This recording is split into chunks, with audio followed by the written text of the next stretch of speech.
Hola, hola, buenas tardes. Can you believe that this is el último video of this school year?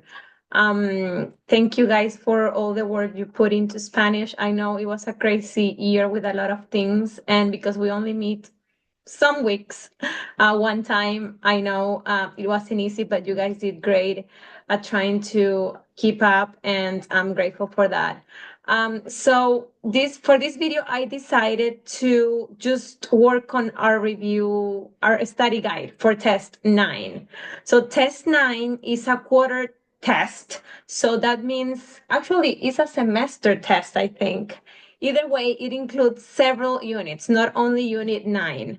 So I decided just to go over the guide with you. We're going to go over some examples for some of these areas that you're going to have on your test. So make sure you watch this video completely and you take notes and let me know if you have any questions. If needed, we can always try to plan a Zoom meeting to answer questions before Thursday. Remember, that's our last day of class. So you won't be able to make corrections for test 9 and vocabulary quizzes 9A and 9B. Okay, that's it. Whatever you do, whatever grade you get, I'm sorry, it's your grade for those things. So make sure you study this week on this content and be prepared for next Thursday. Also, please make sure you bring everything that I need to check, that I need to give you grade or extra points or whatever, on Thursday so that I can get that done and you can have all that ready for the following week for parent teacher conferences. Okay. Okay. So the first thing you're going to have on test 9. So test 9, let me tell you, covers, um, it says here units 1 through 9. Okay. But not really, like mostly units 7 through 9. And I think one thing from unit 6. Okay.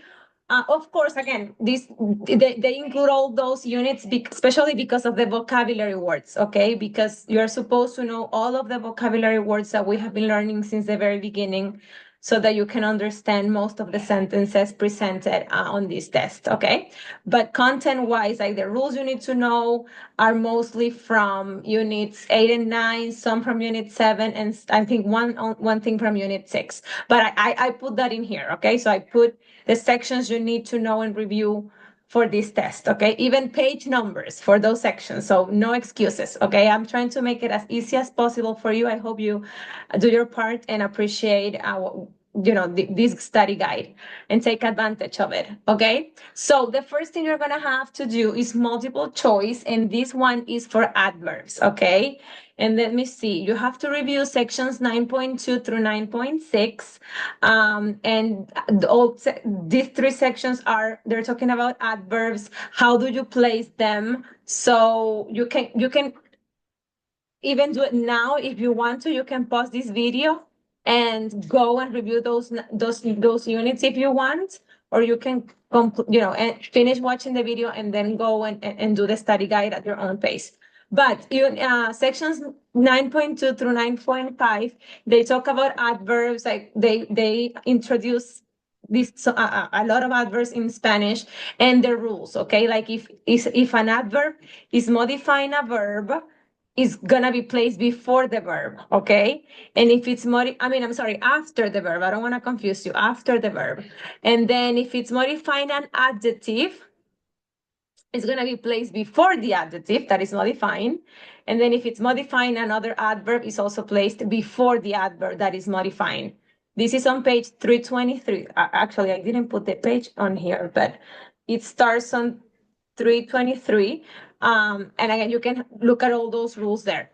That's for placing. If you go to section 9.3, they're talking about the adverbs that end with the word mente, and they tell you how you do that. So if the adverb ends in a consonant or in the vowel E, you just go ahead and place the word mente at the end. So the examples on the book are feliz. That's on page 326, by the way. This is section 9. This is section 9.3.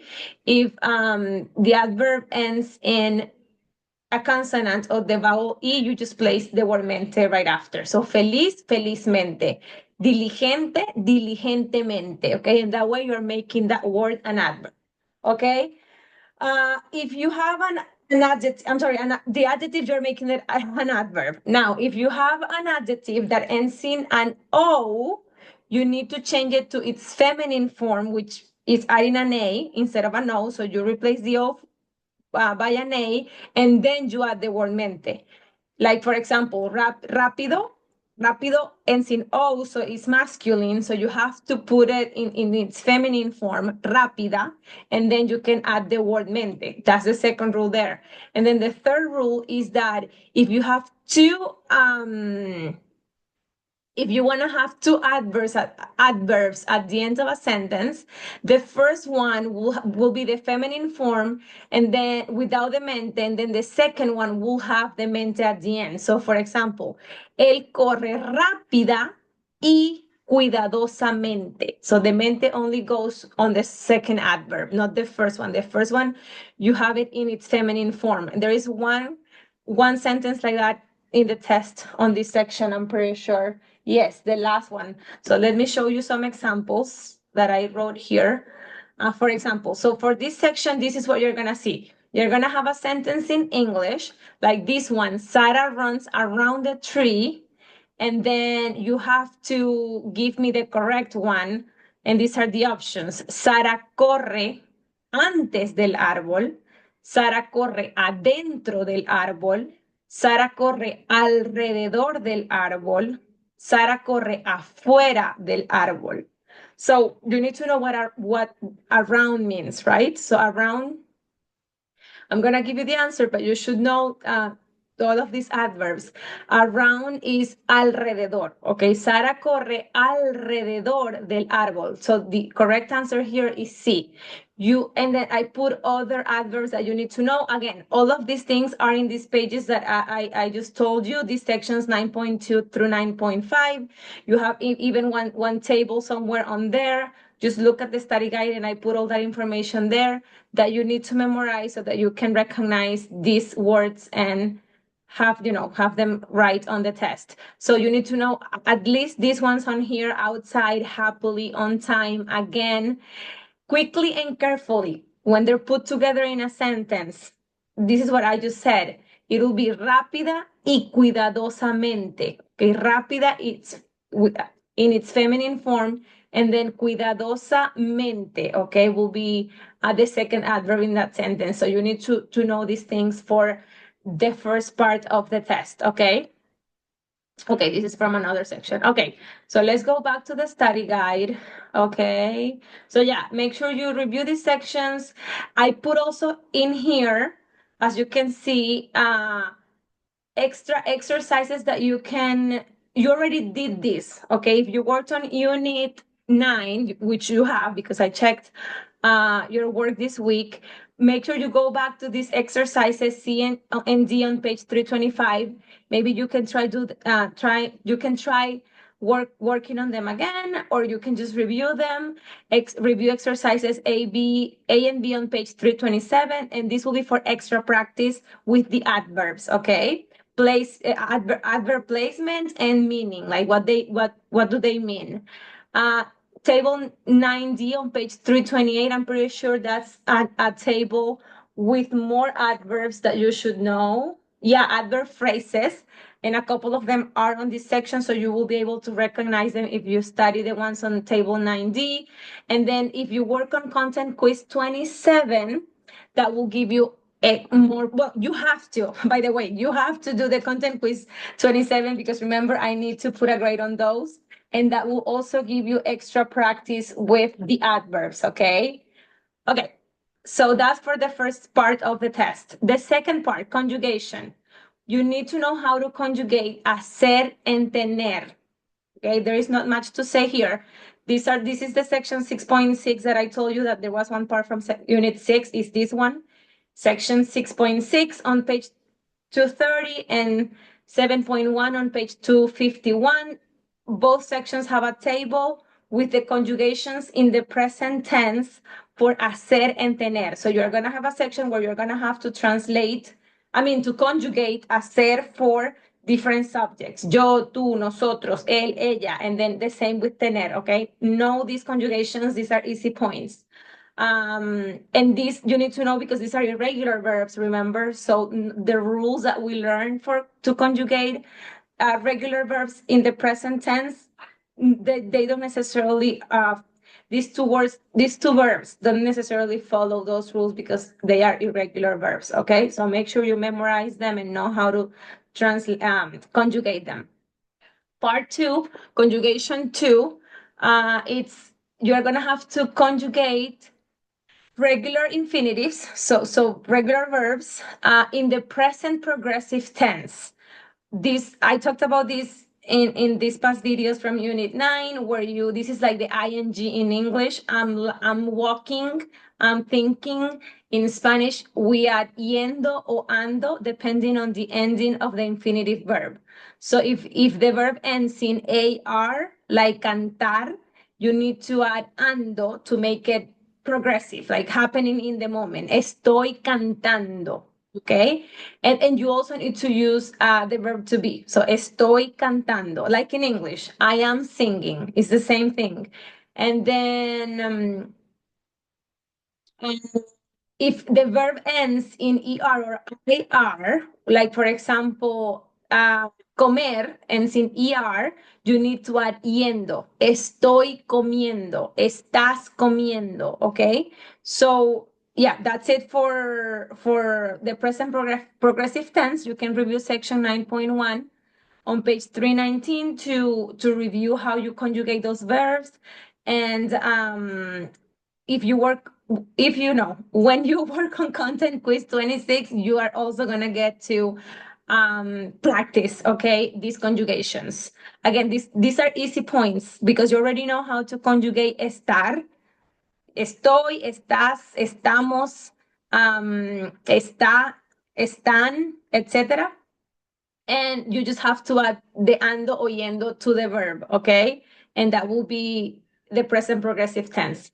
That is for that. Then completion. We go back to indirect object pronouns, okay? You guys did very well. I remember I was super nervous about the indirect object pronouns because they are confusing, but you guys got it. So make sure you review the table on page 269. Remember, that's my favorite table because it has all of it. Like all of the tables for that section combined in one.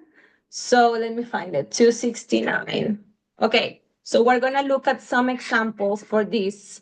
Okay, let's do this. So these are some of the ones that you're gonna have on the test. So they're gonna give you these sentences, and you have to write the correct indirect object pronoun for these sentences. So let's do it together. To find page 269 so that you can have the table handy first. 269, almost there, here. Okay, so you have, the first one is el profesor escribe la carta a mí. So the first thing you have to do, and I wrote it here, is to identify the indirect object in these sentences by asking to whom, okay? So who does the professor write the letter to? To me. And I already bolded the direct object, I'm sorry, the indirect object in this sentence. The professor writes a letter to me. So to me is the indirect object. And I need to know that it's to me so that I can go to my table and see, okay, what is then the pronoun that I need to use for a me?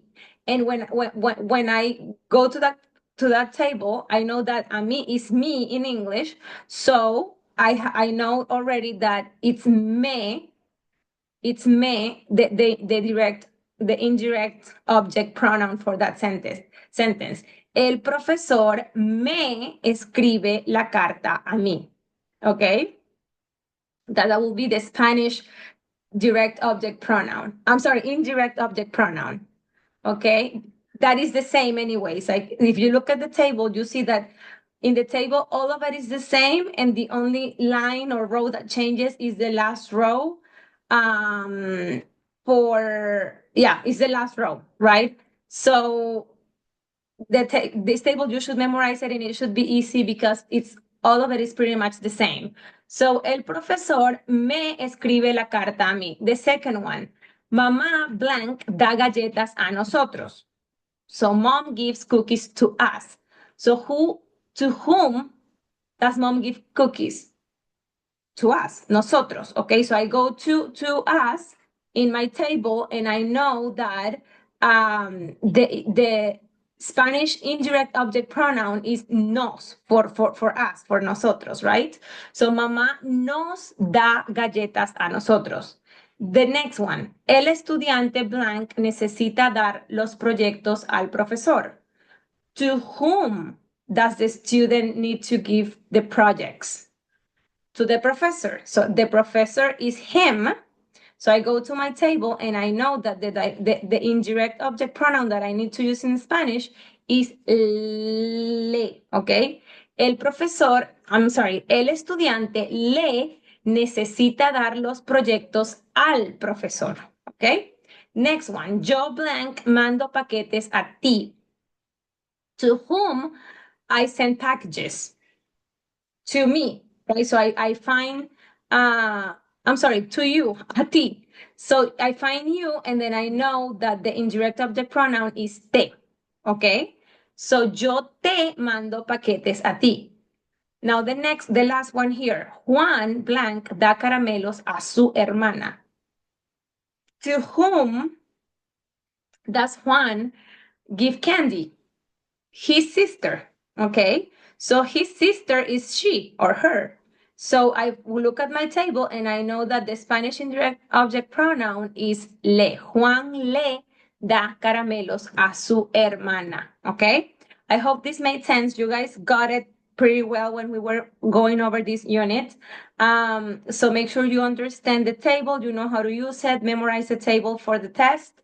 That this will be on test 9, okay? You will have to know this, you will have to do this.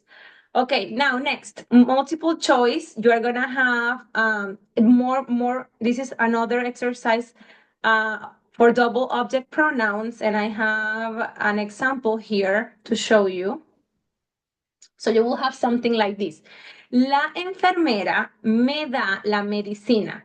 And you're going to have to choose which ones from here are the correct double objects. Let me see how I put it here. Yeah, double object pronouns, okay? For this sentence. So, la enfermera me da la medicina. So this is it. So the first part, let me see. The indirect pronoun is already given because to whom does the nurse give the medicine? To me, right? So the me in Spanish is already given. So I know that it's either A or B.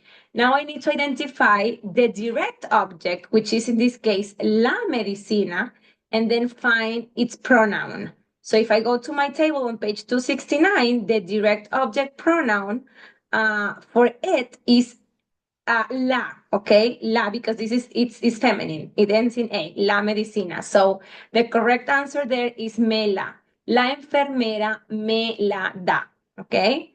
Now another example for the same section, el señor López nos da los paquetes. So again, I identify the indirect object pronoun, right, to whom, and it's nos. So it's already given. So I have to now find the direct object, which is what, and this is the packages. And now I find the pronoun for the packages, and it is, because it's masculine and it is plural, is los. So el señor López nos los da. So the correct answer for this one is D. Okay, let's do one more. Yo le doy la tarea a la maestra. Okay, so who do I give, or to whom do I give the homework? La maestra. Okay, so it's la maestra is her. So if I go to my table, is the indirect object pronoun is se. Okay, yo le doy la tarea a la maestra will be yo sé. So I know it's one of these two, C or D. And now I have to see if it's la or lo. So now I find the direct object, which is what, la tarea, the homework, and it's feminine singular. So I go to my table, it's it, right? So it's la, okay? Yo se la doy. Okay, yo se la doy. So it's sí. Again, you can, I wrote down here the sections you can read. Well, I only wrote down the page for that table, but like if you go back, those few sections right before this table are all about indirect objects and direct objects and pronouns and how to use them. So you can review those sections. You can review some of the exercises we already did so that you have it fresh and you remember how to do these two parts, okay? The completion and the multiple choice for double object pronouns, okay? Okay, now matching. You're gonna have to do English unit and metric unit of measurement. This is just memorization. You need to know this. That's on section 7.5 on page 264. Again, just memorization. And then you have to also do and know the past tense, okay? How to conjugate verbs in their past form or tense, okay? You have the rules on sections 8.1 and 8.3. These are the pages, these are the tables with the rules for how to conjugate for the past tense verbs that end in AR, and then this is for verbs that end in ER and IR, and then HC, I can't remember, but it is something related with past tense, okay? So make sure you review these. And then it says review the exercises from these sections for practice. In the test we took today, you had to conjugate some verbs in their past tense, and you did it in the present tense. So be careful, okay? Make sure you know what they're asking you to do. So you're gonna have a section where you're gonna have to. Let me see. I think I have an example of that part too. Yeah. So you're gonna have to identify if these sentences are correct or incorrect, but they're gonna be conjugated in the past tense. So you need to, that's why you need to know how to do it. So, nosotros aplaudimos en el concierto. So the verb they're conjugating is aplaudir. So they want you to know if this conjugation is correct, and it is correct. If you go to the table 8A, you're gonna see that for nosotros, verbs that end in IR, the ending is imos, okay? So aplaudimos, okay? So this is correct. The next one, ella cante muy bonito. The verb being conjugated here is cantar. But cantar, so cantar ends in AR, so go to table 8A, and you're gonna see that a verb that ends in AR, when you're conjugating it for ella, she, has to end in A. So it will be ella, I'm sorry, in O with a tilde. So ella cantó muy bonito. Okay, so this is incorrect. The next one, Miguel, oh, that's the third table. The third table is the past tense for the verb to be. Okay, so you need to review that too. Miguel, fuimos a la tienda. And fuimos here means ir. So ser is gonna mean, yeah, you need to review that table, but Miguel, here fuimos is ir. And when you look at that table 8C, you're gonna see that ir for he is fue, no, fuimos. Fuimos is for nosotros, okay? So here will be Miguel fue a la tienda, okay? So this is incorrect. Nosotros fueron muy amables. So here fueron means ser, okay? And when you go to table 8C, you're gonna realize that ser for nosotros is fuimos, okay? Fuimos. So nosotros fuimos muy amables. So this is also incorrect. Again, know those sections because you're going to have a couple of questions on the test that have to do with conjugating in the past tense. Okay. Okay. Let me see. Let's go back to the guide here. After this, we're gonna do gustar in questions. So you're gonna be given some questions and you have to tell me which one is the correct one with the verb gustar, like this one. Do you, with the you informal, like Mexican food? So these are the options. Me gusta la comida mexicana. ¿Le gusta la comida mexicana? ¿Te gusta la comida mexicana? ¿Les gusta la comida mexicana? So in this case, they're asking you if you like Mexican food. So this, if you go to that section and review the table, you're gonna see that for you is te. ¿Te gusta la comida mexicana? And it's te gusta because comida mexicana is singular, okay?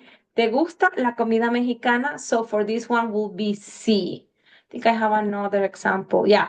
Does Rebecca like flowers? So these are the options. A Rebecca les gusta las flores. A Rebecca les gustan las flores.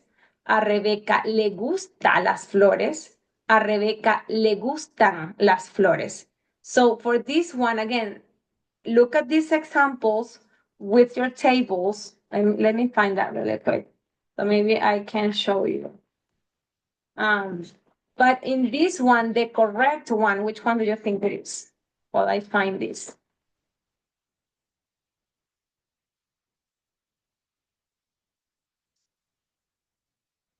I don't know if I said, oh, I should go back here. I have the page number here. This is 295. Oh, I was far. 295.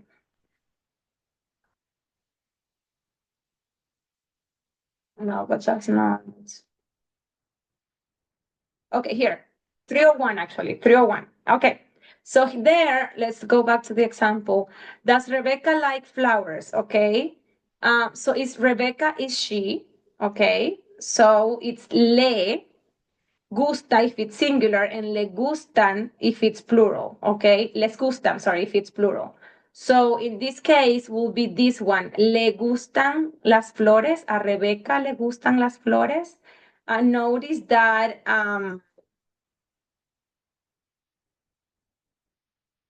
yeah, it's le because it's only one, Rebecca, and gustan because it's several flowers, okay?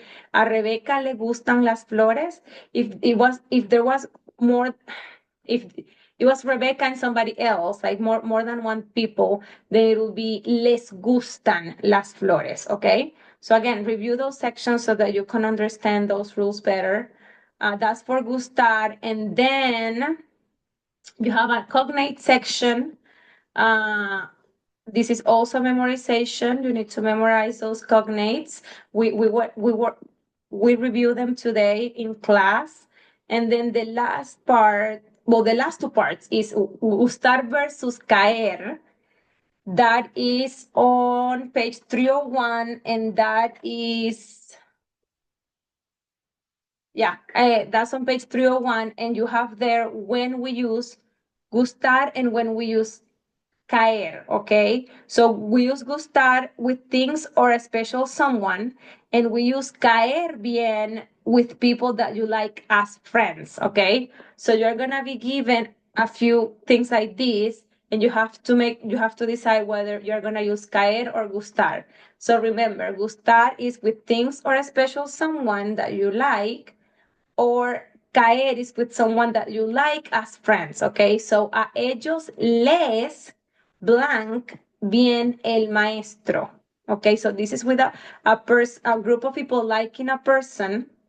So it's probably a ellos les cae bien el maestro, and cae because it's ellos, right? It's a group of people. So you can see that in the table there. When it's they, is les cae bien, okay? A ellos les cae bien el maestro. B, a mí me blank las zanahorias. Las zanahorias are things, food. So a mí me gustan las zanahorias because it's plural, gustan. Next one, a nosotros nos blank los vecinos. So we something, the neighbors. So the neighbors are people that we like, right? So do we use caer or gustar?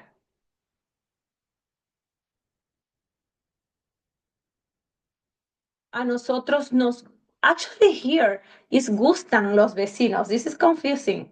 I don't know if they talk about that exception. Let me see what they wrote in here on the test. I'm curious because they're telling you to use caer for liking somebody as friends. But for this one, I'm giving you the answer. It is gustan. A nosotros nos gustan los vecinos, I'm pretty sure. Well, actually, they put a nosotros. No, oh, yeah, this is why, because it's missing the bien. Oh my gosh, so confusing. Now it makes sense.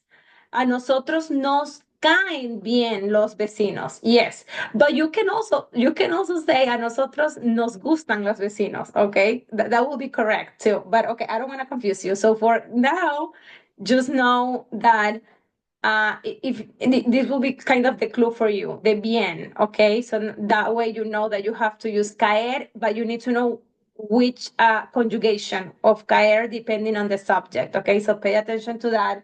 That's on page 301, the conjugations of caer, okay? So know the conjugations for gustar. And now, yes, the last part of the test will be conjunctions. And these are memorizations.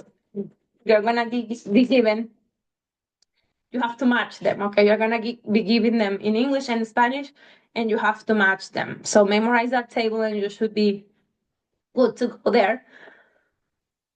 If you really want extra points, the Bible verses on this test, excuse me, will be Romanos 5:8, Juan 14:5, and Primero de Juan 1:8-9. Okay. Okay, so this is the study guide. I hope this video helps. Again, let me know if you have any questions. And I will see you guys next week ready for this test. And remember, vocabulary quizzes 9A and 9B. Okay, actually, when you're memorizing those vocabulary words, you're gonna realize that some of them are already part of the test. Okay, like I'm pretty sure like the conjunctions and some of the adverbs too. I'm pretty sure. Let me make sure, but yes, I'm pretty sure.